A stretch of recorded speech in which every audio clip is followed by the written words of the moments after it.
या या या या ना. पप्पा तुमच्याकडे कोणीतरी आले. अरे जोग साहेब या जोग साहेब का? नमस्कार, मी यांचा मुलगा, बिझनेस करणार आहे. पप्पा यांच्याकरता काही चहा कॉफी आणू? तुम्ही बसा. हां बसा जोग साहेब बसा. Thank you sir. तुम्ही ते प्रोजेक्ट हो तुमचं प्रपोजल मी वाचलं. चांगलं आहे, उत्तम आहे. मला इंटरेस्टही आहे त्यामध्ये. हो पण पण काय? नाही तसं खास काही नाही. मला या कामासाठी अत्यंत एक विश्वासू असा असिस्टंट हवा आहे. काय हे सगळं काम मी एकट्याने सांभाळू शकणार नाही. काय झालं की या फील्डमध्ये आजपर्यंत मी काही जो डाटा कलेक्ट केलेला आहे त्यानुसार या स्कीम्सना सर्व थरातील लोक कसं काय रिस्पॉन्स देतील याचे डिटेल्स आहेत. त्यामुळे असिस्टंट अत्यंत विश्वासू व्हावा. या स्कीममधलं एकही डिटेल लीक होता कामा नये. आपण आपल्या मुलालाच का नाही या स्कीममध्ये? मुलाला हो. नाही तो त्याला अजून खूप शिकायचं आहे. नाही पण मी माझ्या मुलीला टॅप करतोय. ती अत्यंत हुशार आहे, मेहनती आहे. मेहनतीमध्ये ती जराही कसूर ठेवणार नाही. पण यासाठी मला थोडासा अवधी आणखीन हवा आहे. ठीक आहे, टेक युअर ओन टाइम. निघू मी? जोग साहेब तुम्ही काही चहा कॉफी वगैरे? पुन्हा केव्हा तरी. ठीक आहे. ओके चल.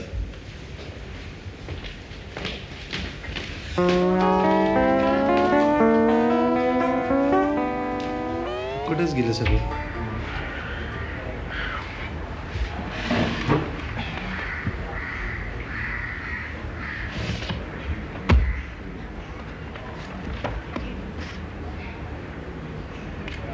मानसीनंतर माझ्या आयुष्यात आलेली ही दुसरी मुलगी केतकी.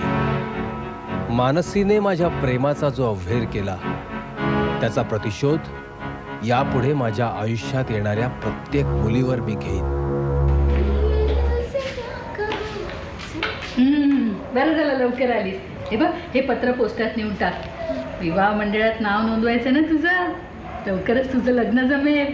काहीच काय ग मम्मी? लाजली ना?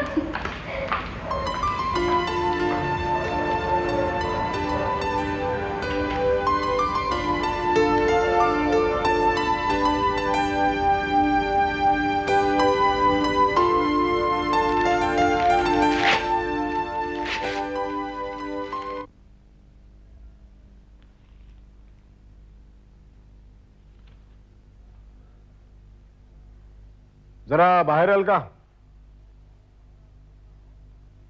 आओ बाहेर याल का जरा? या इकडे या, समोर बसा. जरा महत्वाचं बोलायचं आहे. बसा. झाली बरीच वर्ष झाली लग्नाला. बसा म्हटल्यानंतर बसावं. बसा.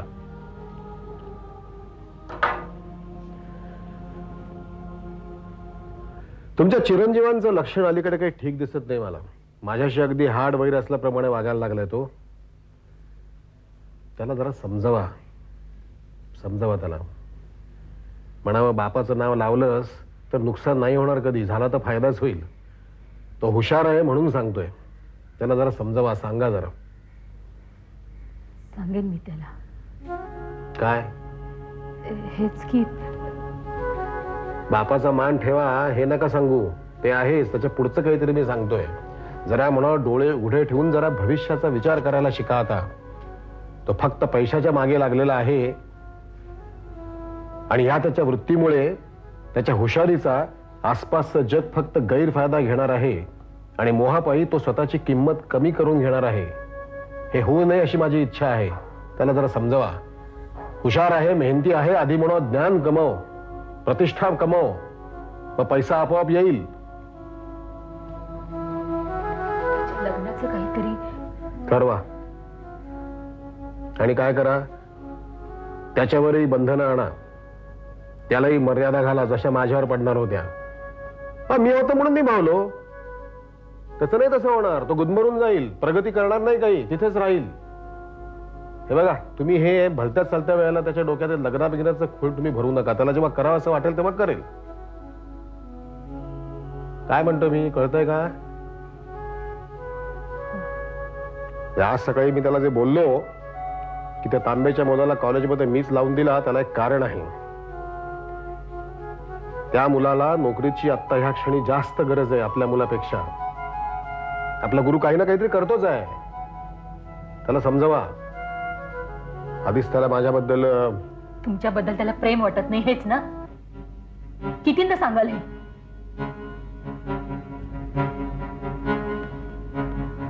माझं चुकलं.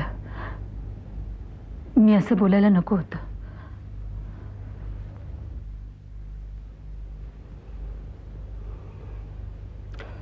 मोठं दुर्दैव आहे की एवढी वर्ष झाली आपल्या लग्नाला, पण तुम्ही सुद्धा मला ओळखू शकला नाहीत.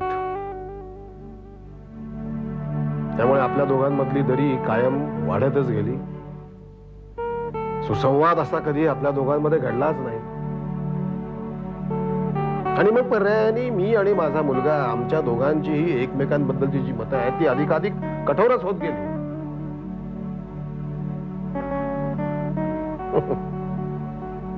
वास्तविक बाप आणि मुलगा यांच्यामध्ये एक सामंजस्य निर्माण करणं ही आईची एक शक्ती असते, आईची एक जबाबदारी असते.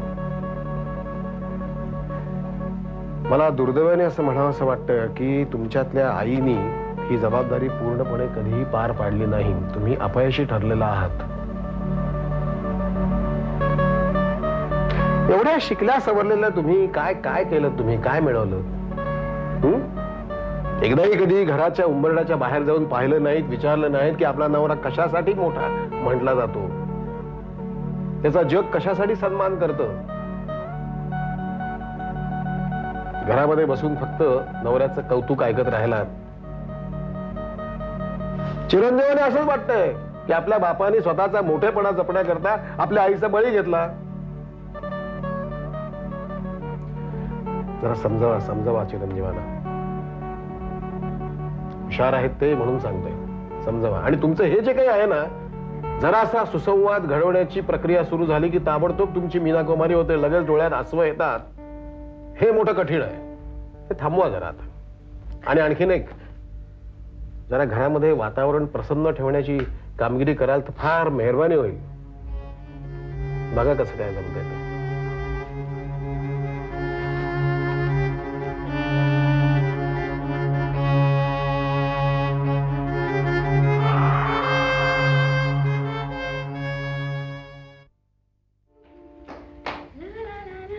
येते की बेटा? आज खूप मूड मध्ये आहेस. पप्पा, आज मी सुप्रसिद्ध लेखक मराठाला पाहिलं. पप्पा, त्यांची काय पर्सनॅलिटी आहे. तुम्ही जर त्यांचं लेखन वाचलं ना तर तुम्ही पण इम्प्रेस व्हाल. येते की बेटा? जरा ये, नाही जवळ बस. अगं वर बस ना. इथेच बेट, बोला. येते की तू अजून तशी लहान आहेस. मी एक निर्णय घेतलाय. कसला? तुझ्यामध्ये येते की एक स्पार्क आहे, आणि तो स्पार्क मला अतिशय आवडतो. आणि मी असं ठरवलंय की या स्पार्कचा माझ्यासाठी उपयोग करून घ्यायचा. तुला माहिती आहे, आपल्याकडे हल्ली बऱ्याचशा इन्शुरन्स कंपनीज आहेत. मी स्वतः एका इन्शुरन्स कंपनीशी कनेक्टेड आहे, फार मोठ्या पदावरती आहे, तुला माहिती आहे.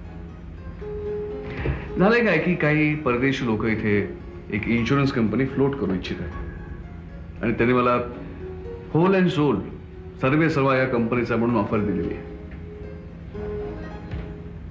माझी इच्छा अशी आहे की या कामात मला तू मदत करावीस. मला कल्पना आहे तू अजून लहान आहेस तशी, पण खूप मेहनत करून अतिशय हुशारीने हे तू काम करायचंयस.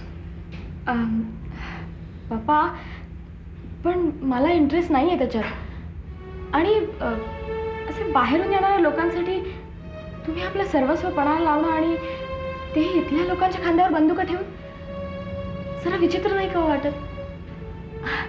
एनिवे, पण तुम्ही जो निर्णय घ्याल तो योग्यच असेल. नाही, तसा अजून मी कोणताही निर्णय घेतलेला नाही. पाहूया काय होतंय ते. या.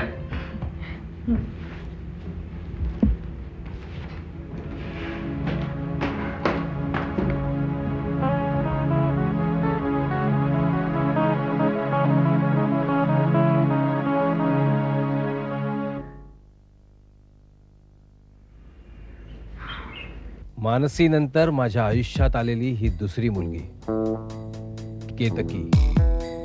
मानसीने माझ्या प्रेमाचा जो अव्हेर केला त्याचा प्रतिशोध यापुढे माझ्या आयुष्यात येणाऱ्या प्रत्येक मुलीवर मी घेईन.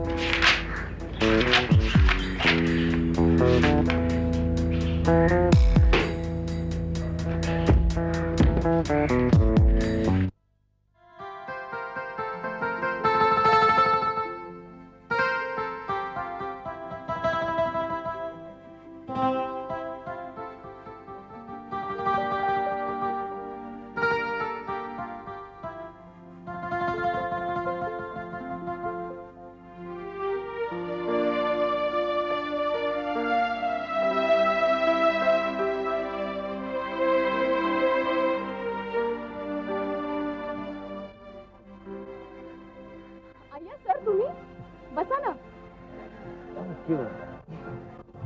तुम्ही इथं कशा काय? सर, माझी नेहमीचीच वेळ आहे. म्हणजे पुस्तक वाचण्यासाठी शांतता मिळते ना इथे, आणि शिवाय कोणी डिस्टर्ब करायला नसतं. हो सॉरी, म्हणजे मी तुम्हाला डिस्टर्ब केलं मग? नाही नाही, माझ्या म्हणण्याचा अर्थ तो नव्हता सर. बाय द वे, तुम्ही इथे कसे? मी इथे नेहमीच खेळायला येतो. आज तुम्हाला बघितलं, म्हटलं विचारावं. कुठलं पुस्तक आहे? प्रसिद्ध लेखक मराठ्यांचं, म्हणजे तुमच्या वडिलांचं, प्रेम पाहावं करून. ज्या माणसानं आयुष्यात कधीही आणि कुणावरही प्रेम केलं नाही त्याने पुस्तक काय लिहावं? प्रेम पाहावं करून. सर, तुम्ही हे पुस्तक वाचलं नसेल म्हणून तुम्ही असं म्हणताय. आपण दुसऱ्या विषयावर बोलूया का? कुठल्या? म्हणजे हे पुस्तक ज्याला कळत नाही तो दुसऱ्या विषयावर बोलू शकतो? हा विषय कळावा लागतो. मग ते आपोआपच कळतं. तुम्हाला कळलं? कळेल, हळूहळू कळेल. सर, कम्प्युटरचं युग आहे, हळूहळू कळून कसं चालेल?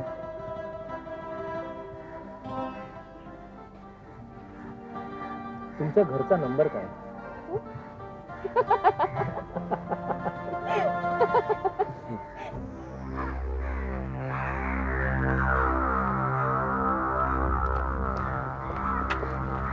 जोग, तुमच्या आप्पा मराठ्यांना भेटलो. आपल्या स्कीम मध्ये त्यांनी यावं म्हणून मी खूप फोर्स केला, पण त्यांनी माझा अपमान केला. तो फारच तत्वनिष्ठ माणूस आहे. तसा सहजासहजी बदलणारा नाही. जोग, त्यांना एक मुलगा आहे. बापाचा आणि मुलाचा अजिबात पटत नाही. मुलगा ओव्हर एम्बिशियस आहे, बरोबर? लवकरात लवकर त्याला गाठा. नाही म्हणजे तुम्ही स्वतः नाही, इनामदाराच्या खांद्यावर बंदूक ठेवा. आलं लक्षात? Yes sir. नाहीतरी इनामदारांना एक मोस्ट ओबिडियंट असिस्टंट हवाच आहे. मी असं करतो, त्यांना कॉन्टॅक्ट करायला सांगतो. काय काय जोग, अवधानी सहजासहजी हार मानणारा नाहीये. जो माझं मांडलिकत्व स्वीकारत नाही त्याला मी आयुष्यातनं उद्ध्वस्त करतो. तेव्हा लवकरात लवकर मराठीच्या मुलाला गाठा आणि त्याची गाठ इनामदारांशी बांधून टाका.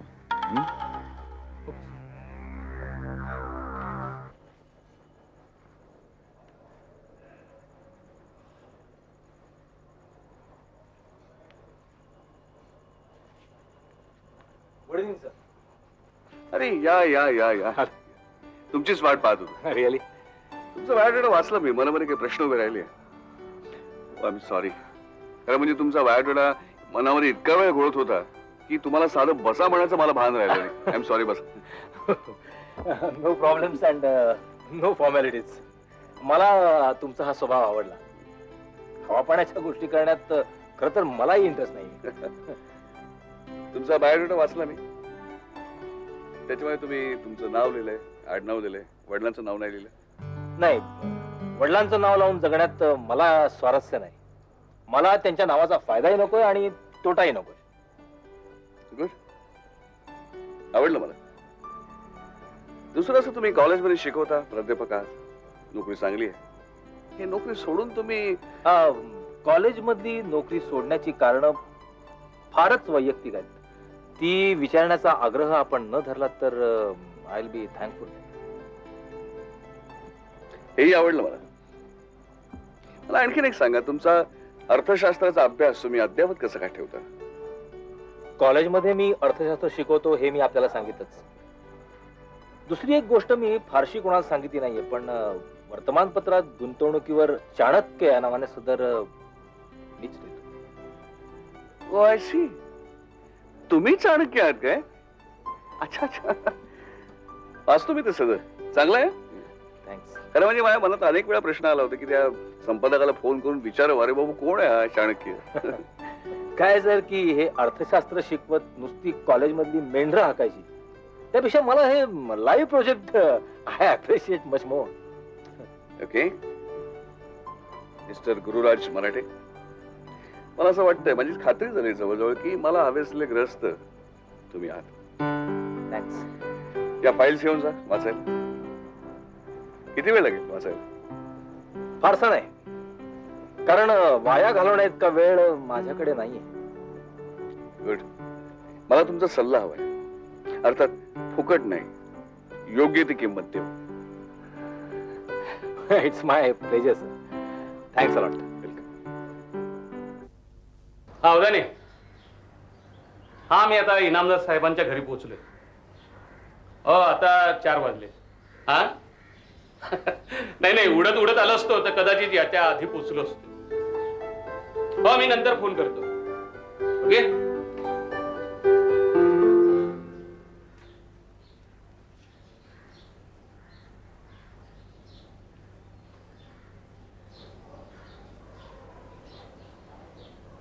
काय चाललं?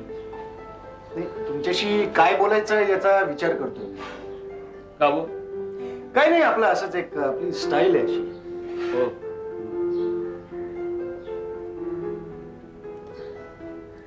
काय गंमत असते नाही? कसली? नाही म्हणजे काही काही माणसं अस्वस्थ झालं की उगाच आपलं काहीतरी वेड्यासारखं वागत असतात. म्हणजे आता हेच पहा ना, कुणी आपलीच नख असे दातांनी कुरतडतो, कुणी आपला ओठ असा दाताखाली दाबून धरतो, कुणी कारण नसताना असे तळवे हातावरती घासत बसतो. तुम्ही काय मोबाईलशी खेळता काय अस्वस्थ झालं म्हणजे? Good job, good job. मी तुमच्याकडे रोखून पाहिलं मगाशी, तेव्हा तुम्ही अस्वस्थ झालात नाही? पण तू माझ्याकडे रोखून का पाहावस? काय की तुमच्यासारखा सुशिक्षित सुसंस्कृत माणूस असा म्हणजे पाहता क्षणी तरी तसं वाटतं, एकदम असा अचानक अवधानींच्या गँग मध्ये सामील का झाला असावा? तुझा अवधानी बद्दल काहीतरी गैरसमज झालेला आहे. नाही नाही, माझा तुमच्याबद्दल काही गैरसमज झालेला नाही. अगदी म्हणजे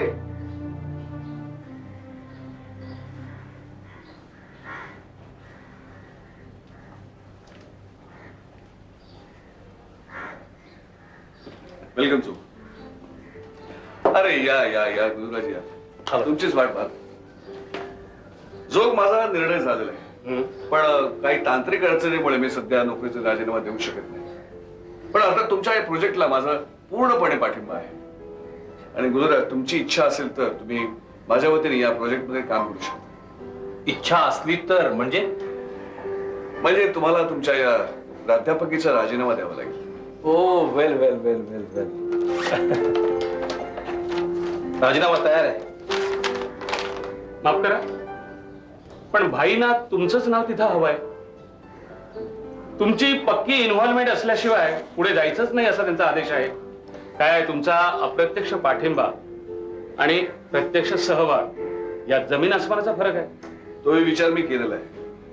मी माझ्या सध्याच्या नोकरीत राहूनही तुम्हाला तुमच्या या योजनेला फायदेशीर आपल्या या योजनेला फायदेशीर फंड मॅनेजमेंट करू शकतो. आणि आणखीन एक म्हणजे या प्रोजेक्ट मध्ये माझी मुलगी केतकी माझ्या वतीने काम बघेल. हो, मग दुसरं काय हवंय? या गुरुराज.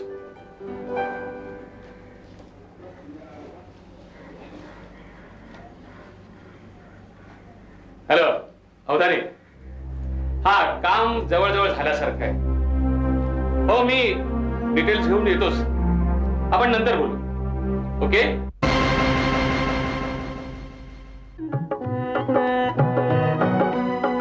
उमलते फूलही सुगंध देण्यासाठी, उमलते